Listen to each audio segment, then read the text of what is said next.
Hey, Simon Robertson is here, and he is back in action, and my hair is fabulous. Okay, nuclear power is today's topic. We've been looking at nuclear energy, so now let's learn how we actually do it. And you know what? It's scarily simple. It's very old-fashioned technology. It basically works using a turbine. Now, turbines, I am sure you have seen around in nature and everywhere already. We have, for example, wind turbines. And turbines spin like this. In nuclear power, we will make something spin. That spinning then means we have movement. And that movement energy, that kinetic energy, then goes to something called a generator. A generator is able to do something really clever. It can take this movement energy, and by using a magnet, the magnetic field moving that magnet makes electrons move. Because electrons feel that magnetic push.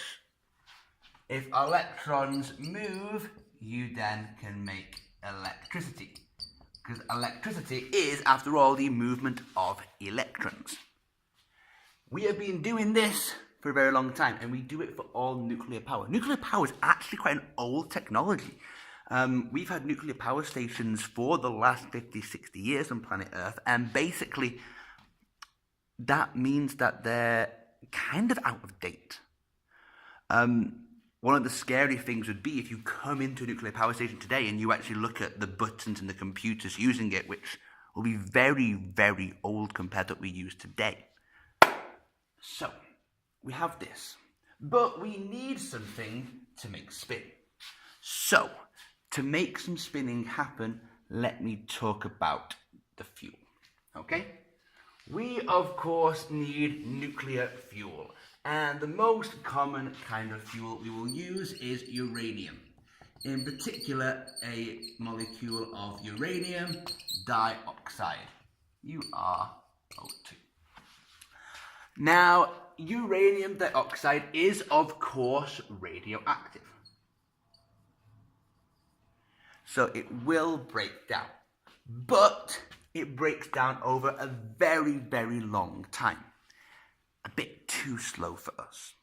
So we force that to happen. And we make something happen which we call a chain reaction. A chain reaction means one reaction happens, and another one happens, and another one happens, and it's fantastic. We start off by firing into this a neutron. That extra neutron fired in here just makes it that little bit too unstable. And being unstable means that it breaks down. As it breaks down, particles come off.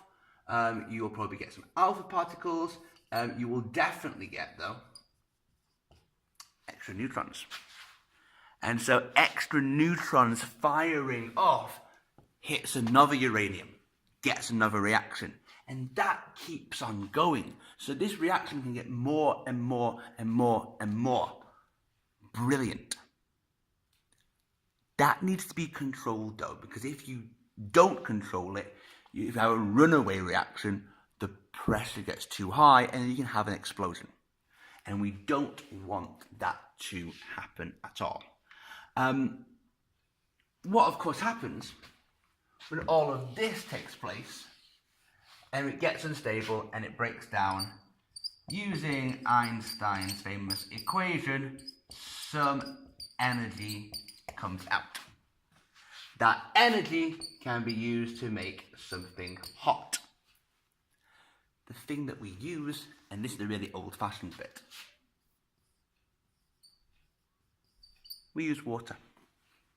We use the energy from this reaction to heat up water. That water gets hot, meaning it goes from water into steam, vattenånga, and then that steam will rise up And at the very top, that's where it spins the turbine. Great old-fashioned technology in action, because we can heat up the water, get it to steam, then it starts to move by itself. And we can use that steam to make things spin and then take that energy back out of it. Really clever system.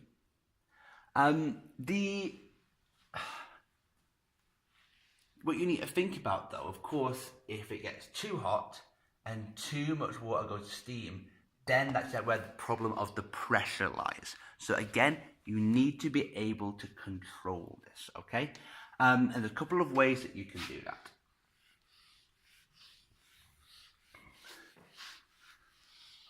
We firstly can even use the water, okay?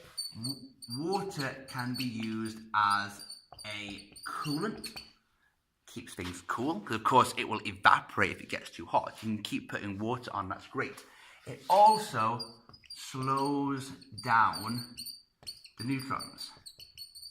If it slows down the neutrons, the reactions also slow down. This access to water is therefore very important, and it's no surprise at all that you will find nuclear power plants in places either near rivers or near oceans. Chernobyl's on a river, Fukushima in Japan is by the water, hence a tsunami hit it. Forsmark, really close to us in Stockholm, that's by the water. Water is a really useful resource for a nuclear power plant to have. It's really, really important. Secondly, we also have control rods. And control rods, they can take in the neutrons. And you can use these to really control the amount of reactions, okay? Because you can pull them up and you can pull them down at different times to control the speed of the reactions. So it's a really responsive system. There's no point making more energy than you need. You can go a bit slower, maybe at 3, 4 in the morning, and lift up more rods so they're in the way. That's a really cool and really important system. If you get to a point when you think you have a meltdown and you think that you are getting a really high, dangerous amount of pressure, the control rods can come in and they can force a complete shutdown by stopping any more neutrons and killing the chain reaction. And this is a great way of viewing energy. The problem is afterwards, because afterwards you have the leftover fuel. And yes, you can use that nuclear fuel for quite a long time, but the more you use it, the more it's already decayed and it's not very useful. But it's got a super long half-life. And that means it's still very, very, very radioactive.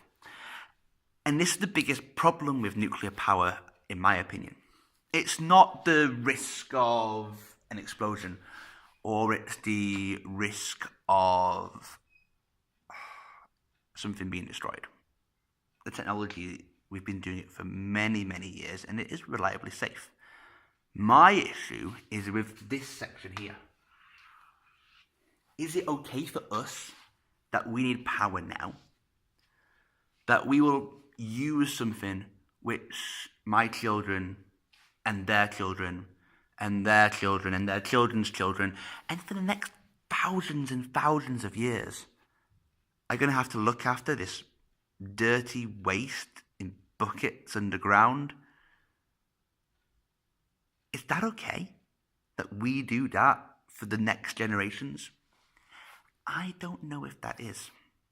And they have to look after it. They can't just leave it. It needs to be safe for security and protected, because you take this stuff and the kind of bombs you can make will frighten the cities of the world in a level that they've probably never seen before.